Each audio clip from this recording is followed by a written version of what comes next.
ಮೊದಲ ಪತ್ನಿ ಕಣ್ಣಿಗೆ ಮಣ್ಣೆರಚಿ ಎರಡನೇ ಮದುವೆಯಾದವನಿಗೆ ಬಿತ್ತು ಏಟು. ಮನೆಗೆ ನುಗ್ಗಿದ ಹೆಂಡತಿ ಕುಟುಂಬಸ್ಥರಿಂದ ಕಪಾಳ ಮೋಕ್ಷ. ಅವಳಲ್ಲ ಇವಳು, ಇವಳೂ ಬೇಡ ಮತ್ತೊಬ್ಬಳು ಅಂದವನಿಗೆ ಫಜೀತಿ.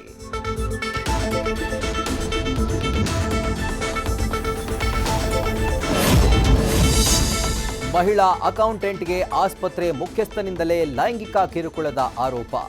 ಮಿಸ್ ಯು ಅಂತ ಮೆಸೇಜ್, ಕರೆ ಮಾಡಿ ಕೊಡ್ತಿದ್ದಂತೆ ಟಾರ್ಚರ್. ಪ್ರತಿಷ್ಠಿತ ಆಸ್ಪತ್ರೆ ಡಾಕ್ಟರ್ ವಿರುದ್ಧ ದಾಖಲಾಯಿತು ಎಫ್ಐಆರ್.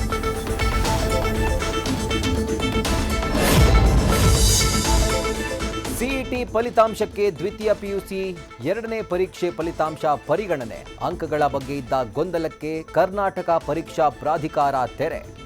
ಎರಡನೇ ಪರೀಕ್ಷೆ ಅಂಕ ಪರಿಗಣಿಸಲ್ಲ ಎಂಬ ಸುಳ್ಳು ವದಂತಿ ನಂಬಬೇಡಿ ಎಂದ ಕೆಇಎ.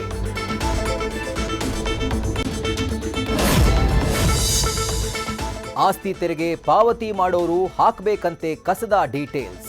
ಅಪಾರ್ಟ್ಮೆಂಟ್ ನಿವಾಸಿಗಳಿಗೆ ತಲೆನೋವಾದ ಜಿಬಿಎ ಹೊಸ ರೂಲ್ಸ್. ಪ್ರಾಪರ್ಟಿ ಟ್ಯಾಕ್ಸ್ ಅರ್ಜಿಯಲ್ಲಿ 100 ಕೆಜಿ ಕಸದ ಮೆನ್ಷನ್, ನಿವಾಸಿಗಳು ಕನ್ಫ್ಯೂಸ್. ನಾಳೆ ಚಿನ್ನಸ್ವಾಮಿಯಲ್ಲಿ RCB versus Lucknow super giants ಕಾದಾಟ. ಮ್ಯಾಚ್ ವೀಕ್ಷಣೆಗೆ ಬರುವ ಅಭಿಮಾನಿಗಳಿಗೆ ಬಿಎಂಟಿಸಿ ಮೆಟ್ರೋ ಗುಡ್ ನ್ಯೂಸ್. ಮಧ್ಯರಾತ್ರಿವರೆಗೂ ಬಸ್, ಮೆಟ್ರೋ ಸೇವೆ ವಿಸ್ತರಣೆ. ನ್ಯೂಸ್ ಫಸ್ಟ್ ನಿರ್ಭೀತಿಯಿಂದ ನಿಮ್ಮ ಪರವಾಗಿ.